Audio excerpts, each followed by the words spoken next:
Assalamualaikum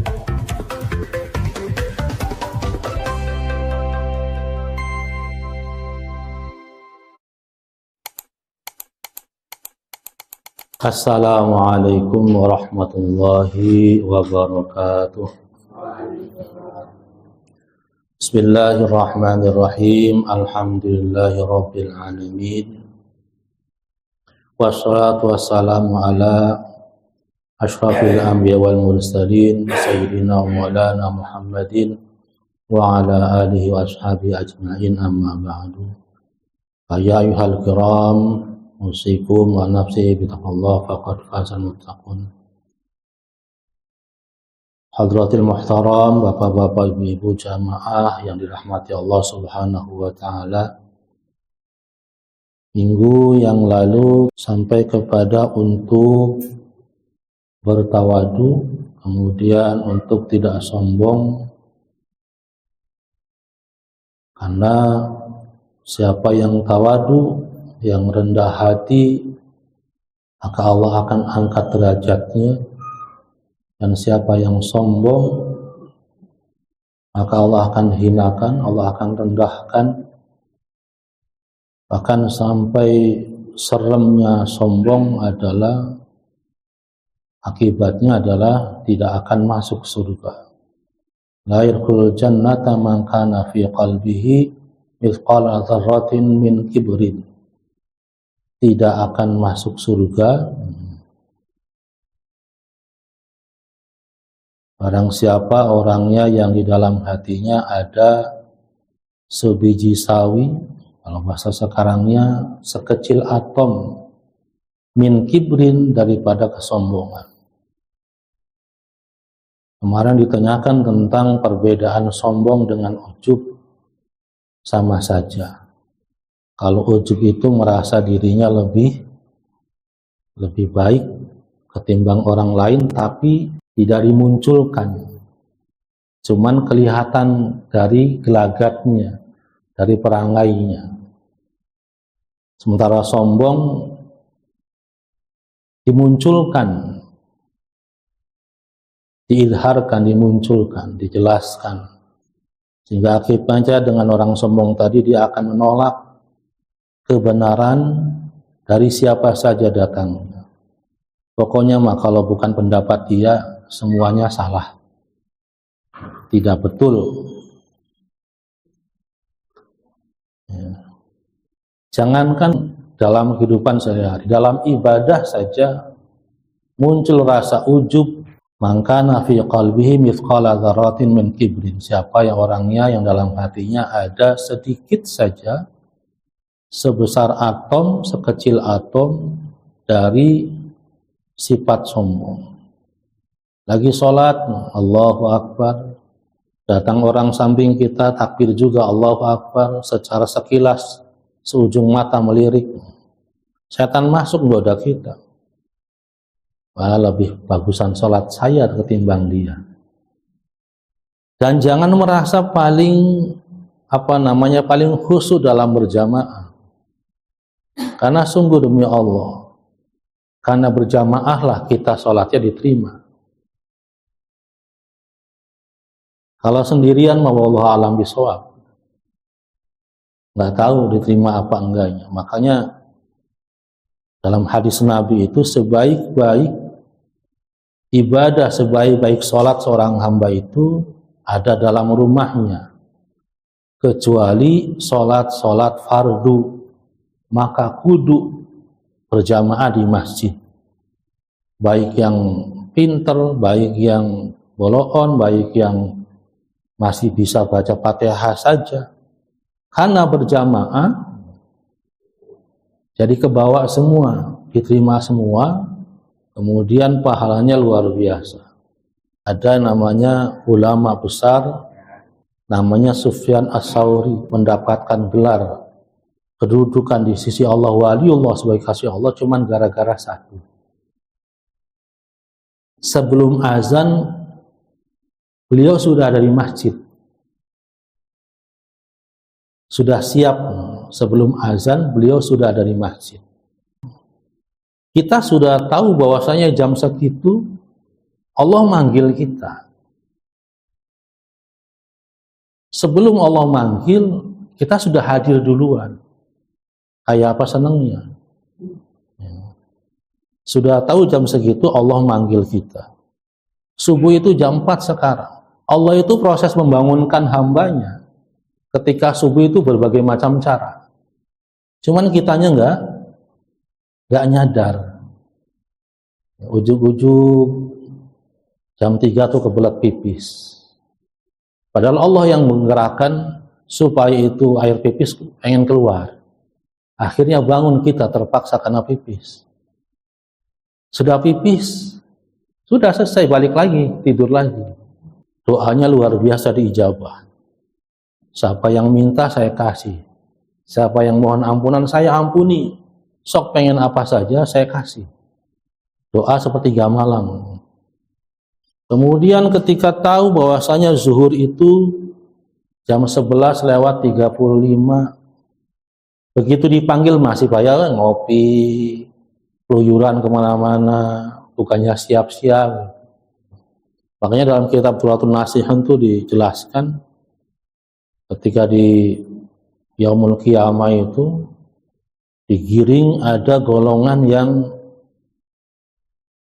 wajahnya itu bercahaya bagaikan bintang. Ditanya sama para malaikat, man antum, siapa kalian? Oh, wajahnya berkelap-kelip kayak bintang.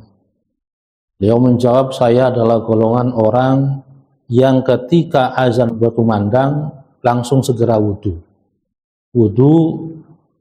dan meninggalkan urusan yang lain. Setelah itu rombongan itu lewat, datang lagi rombongan yang wajahnya bersinar bagaikan bulan purnama. Ditanya para malaikat, man antum, siapa kalian? Kami adalah golongan orang yang 5 menit sebelum azan kami sudah siap, sudah wudhu. Terakhir golongan yang mukanya bersinar terang bagaikan matahari. Ditanya para malaikat, siapa kalian? Kami adalah orang yang sudah hadir di masjid sebelum azan itu berkumandang. Maka luar biasa. Maka dikatakan pahala paling besar adalah muazin. Semakin banyak jamaah yang datang untuk sholat karena azannya, maka pahalanya sebanyak jamaah yang hadir itu. Maka jangan sampai muncul dalam hati kita ketika sholat, takbir aja di orang datang samping kita, pakaiannya kumel, letuk dalam hati kita, sholat saya paling bagus ketimbang yang sebelah. Itu namanya ujub. Ujub itu adiknya takabur, adiknya sombong. Hadisnya itu nggak bakal masuk surga. Sekecil atom ada dalam kesombongan. Makanya Rasulullah bersabda untuk antawadhu, untuk bertawadu, sehingga dengan tawadu tadi la yabghi ahadun ala ahadin wa la yafkharu ahadun ala ahadin. Hadisnya seperti itu. Sehingga tidak ada orang yang merendahkan orang lain dan tidak ada orang yang meremehkan orang lain. Ada kalanya kita juga dalam bermuamalah, dalam bergaul, kita harus mengedepankan husnudzon. Jangan sampai suudzon.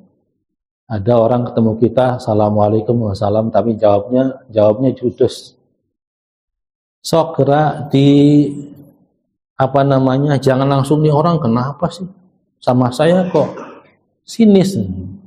Tapi dahulukan dulu, barangkali lagi ada masalah. Jadi jawabnya seperti itu. Ketika sholat, ketika munajat kepada Allah, berdoa dengan serendah dirinya. Tapi untuk sesama orang kita tawadu, itu rendah hati. Alamatnya apa? Di sini jelaskan wabid alamati tawadu. Alamat tanda-tanda orang itu tawadu yaitu seneng duduk-duduk bergaul dengan orang-orang fakir dan miskin, sehingga orang yang melihatnya tidak tahu, tidak bisa membedakan senang ngobrol dengan mereka. Bahkan Rasulullah SAW digelari Abul Fuqara. Ada nasyid, itu senang saya dengarnya. Ya Aba Zahra, ya Abal Fuqara. Ya Aba Zahra, wahai bapaknya Fatimah Az-Zahra. Wa ya Abal Fuqara, wahai bapaknya orang-orang fakir miskin. Dan luar biasa ya. Rasulullah ketika sholat sama dengan kita, artinya ada kepikiran. Kenapa digelarkan Abul Fuqara? Beliau ketika sholat Allahu Akbar, ngimamin sholat, datang ingetan, ketik, ya Allah, di rumah masih ada uang 5 dinar yang belum saya sodakohkan. Nah gitu. Ingatnya uang 5 dinar yang belum disodakohkan. Itu Rasulullah. Kalau kita mau Allahu Akbar, ingat, ya Allah, uang 10.000 saya kemana ya? Diinget-inget sampai baca ini ruku, masih mana ya? Tapi kalau Rasulullah ingatnya ada uang 5 dinar yang belum disodakohkan. Akhirnya sholatnya disegerakan. Sahabat nanya, Rasulullah kenapa? Kayaknya kok sholat sekarang dipercepat. Sholat zuhur, saya ingat ada uang 5 dinar di kantong, belum saya sodakohkan. Sampai ada riwayat, subhanallah ya, ada orang miskin sahabat Rasulullah yang selalu datang ke rumahnya, ngobrol. Dan orang miskin tadi ketika hadir ke rumahnya itu selalu bawa hadiah, Pak. Bukan sodako, bawa hadiah. Dengan cara dia jualan dulu di pasar, entah kuli dulu apa, uang kulinya, belikan sesuatu, entah kurma 3 biji, datang ke rumah Rasulullah, ngasih sebagai hadiah. Satu saat ketika hadir, Rasulullahnya nggak ada, belum pulang dari masjid. Orang miskin tadi pulang lagi ke pasar lagi, nunggu pulang, beliau nggak pakai baju, hanya pakai celana saja. Mungkin saking miskinnya. Rasulullah pulang ke rumah, nyampe rumah, Siti Aisyah bilang, tadi si Anu datang ke sini ya Rasulullah, mau ketemu engkau. Langsung Rasulullah samperin ke pasar, dicari di pasar, ada lagi duduk, gentul saja. Dari belakang Rasulullah peluk, tutupin matanya, terus teriak-teriak, siapa yang mau beli orang ini, budak ini? Orang sepasar tahu kalau yang dipeluknya itu orang miskin, dan orang miskinnya nggak tahu yang meluk siapa. Tapi orang sepasar semuanya ketawa. Siapa yang mau beli budak ini? Karena yang sepasar tahu, pada ketawa, dia orang miskin tadi ketawa. Oh pasti Rasulullah. Kata beliaunya, Rasulullah, saya mah nggak bakal laku, dijual berapapun, murah. Sudah tua, kurus kering, tenaganya masih kurang. Jawab Rasulullah, di mata manusia kamu murah, tapi di mata Allah dan saya mahal harganya. Karena saking cintanya sama Rasulullah SAW. Itu adalah bentuk ketawaduan Rasulullah SAW. Di dalam hadisnya, la yarkhulul jannah man kana fi qalbihi mithqala dzarratin min kibrin. Tidak akan masuk surga siapa orangnya dalam hatinya ada sekecil atom dari rasa sombong.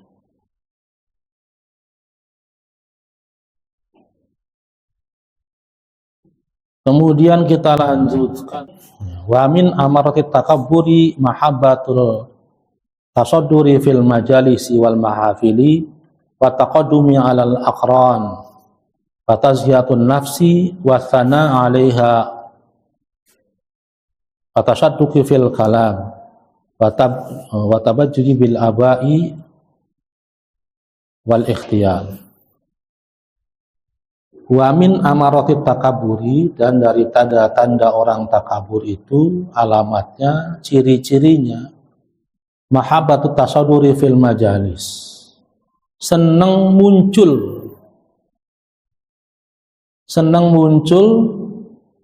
di tempat-tempat pertemuan-pertemuan besar. Senang memunculkan diri. Senang menampakkan diri, entah dengan pakaiannya lah, entah dengan perkataannya, dalam majelis, dalam perkumpulan-perkumpulan, dalam acara-acara. Wa taqaddumi 'alal aqran, dan ingin lebih maju daripada teman-temannya. Wa tazkiyatun nafsi, dan merasa dirinya paling bersih. Wa sana 'alaiha, dan senang dipuji. Ini tanda-tanda daripada orang itu memiliki karakter sifat sombong, senang dipuji. Wa tasyadduqi fil kalam, dan berlebih-lebihan dalam ucapan.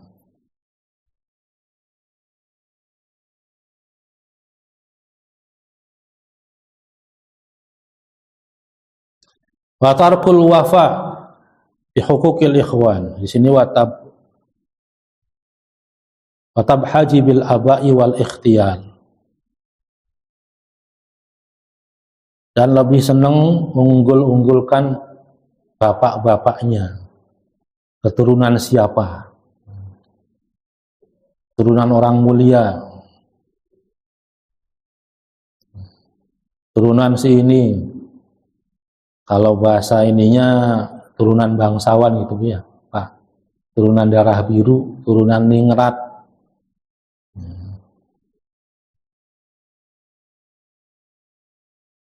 Dalam mahfuzatnya dikatakan laisal fata man yaqulu kana abi, walakin fata man yaqulu ha anadha. Kata-kata mutiara, laisal fata man yaqulu kana abi, walakin al-fata man yaquluha anadha. Bukan orang dikatakan itu pemuda, pemuda itu bukan orang yang mengatakan bapak saya ini Bupati Majalengka, bapak saya Bupati Cirebon, bapak saya ini presiden. Itu kan bapak kamu, kamunya siapa? Walakin al-fata, akan tapi pemuda itu mengatakan ha anadha, inilah saya.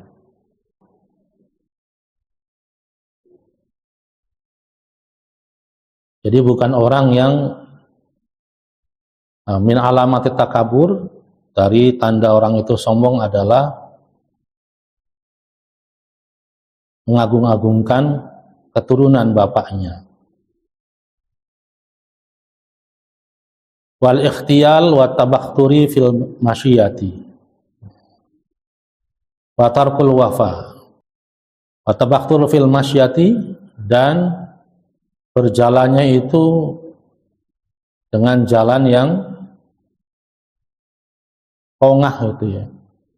Fil misyati, dalam berjalan. Wala tamshi fil ardi maraha, dan janganlah berjalan di atas muka bumi dengan sombong. Innaka lan tablughal jibala tula,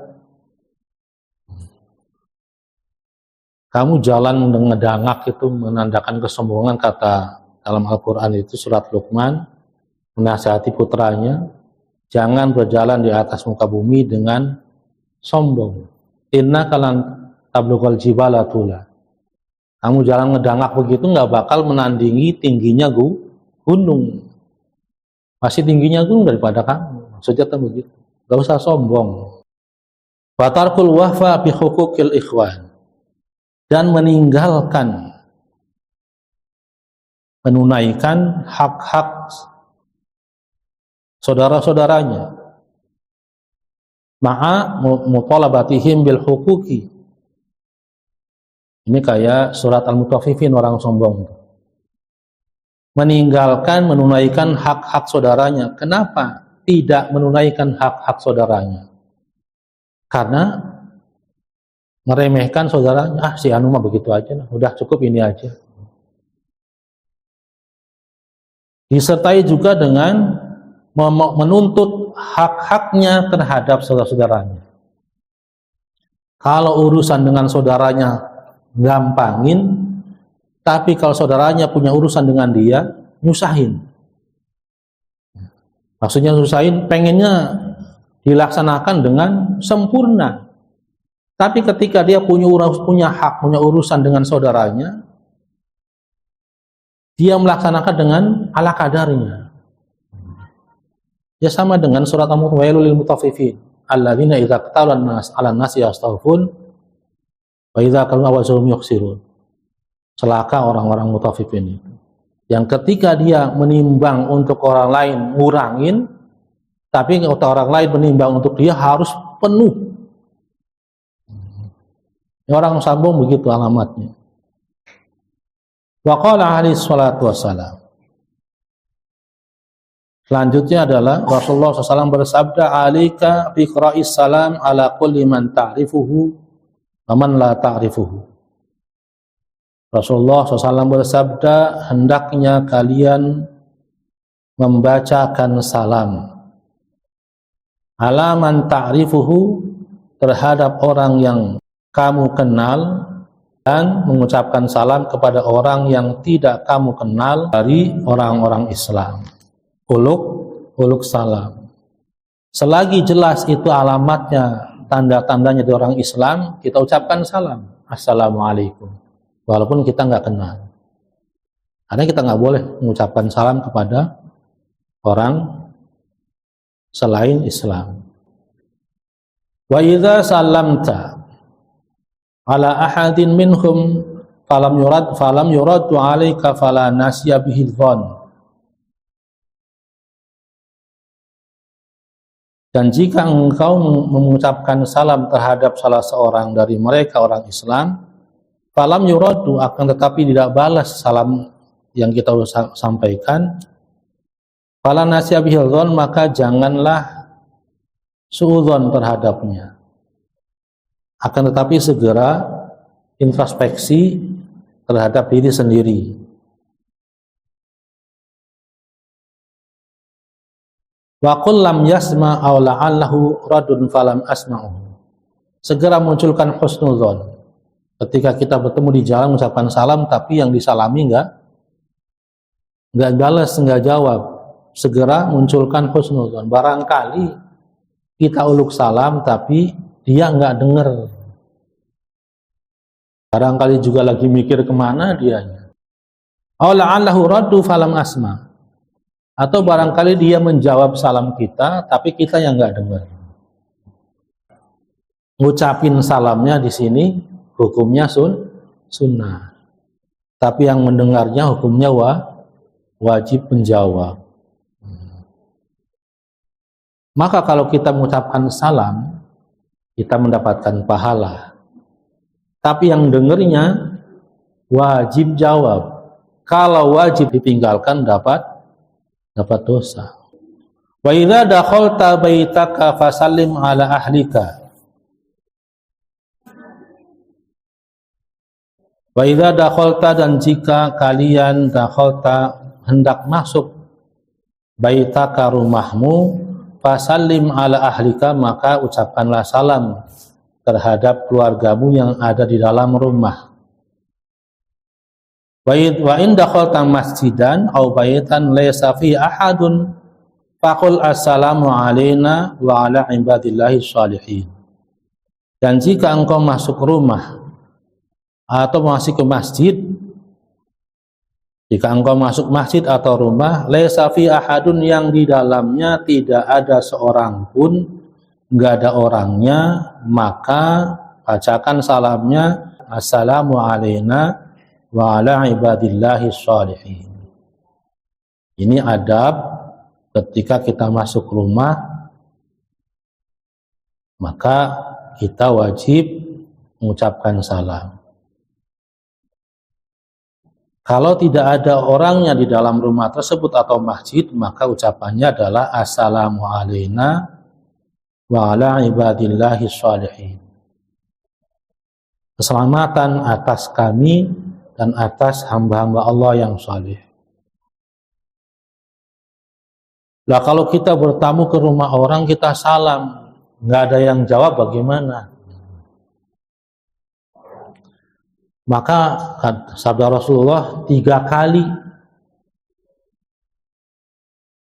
Kalau sudah salam 3 kali enggak ada yang jawab, maka balik.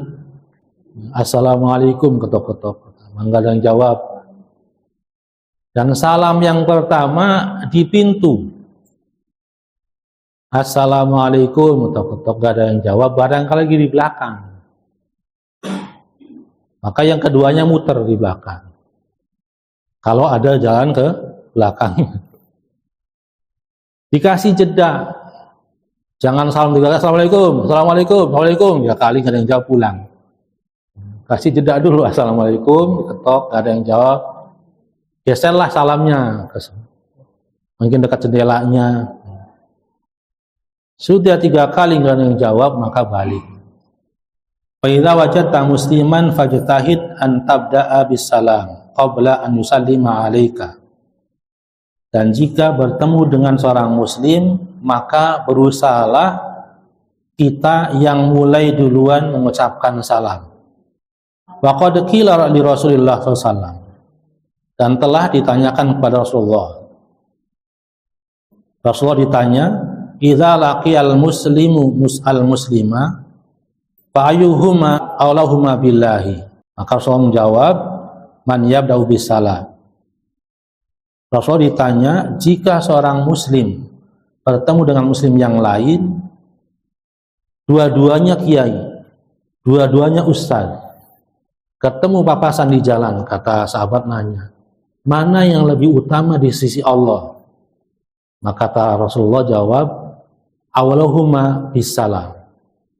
Siapa yang lebih dulu mengucapkan salam, maka dia orang tersebut yang lebih mulia di sisi Allah. Ketika ada orang Islam berantem, diam-diaman 3 hari, maka ketika pertama kali bertemu, siapa yang lebih utama adalah siapa orang yang mengucapkan salam lebih dulu. Ucapan salam assalamu alayna wa ala ibadillahi sholihin itu bisa mengusir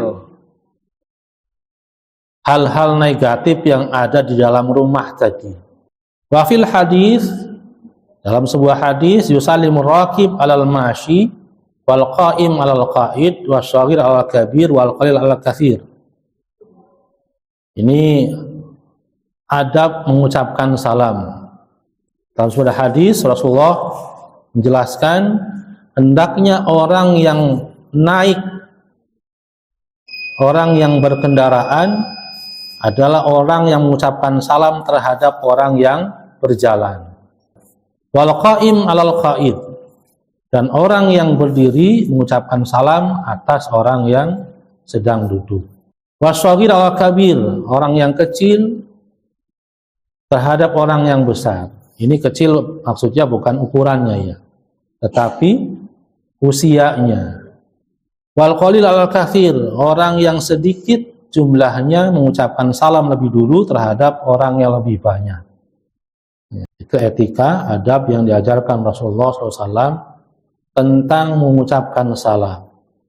Yang pertama adalah mengucapkan salam kepada orang yang kita kenal maupun yang tidak kita kenal. Yang kedua, memasuki rumah harus mengucapkan salam. Bila rumah itu tidak ada orangnya, maka lafaz salamnya bukan assalamualaikum, akan tetapi assalamu alayna wa ala ibadillahi sholihin. Kemudian yang ketiga, ketika sudah 3 kali mengucapkan salam ke rumah, nggak ada jawaban, maka pulang. Dan yang keempat adalah hendaknya orang yang berkendaraan mengucapkan salam kepada orang yang jalan. Orang yang berdiri mengucapkan salam pada orang yang duduk, orang yang muda mengucapkan salam kepada orang yang lebih tua. Orang yang sedikit mengucapkan salam kepada orang yang lebih banyak. Wallahu a'lam bishawab. Mari kita sama-sama akhiri dengan membaca doa kifaratul majlis. Subhanakallahumma bihamdika asyhadu an la ilaha illa anta astaghfiruka wa atubu ilaik. Mohon maaf yang sebesar-besarnya. Wassalamualaikum warahmatullahi wabarakatuh.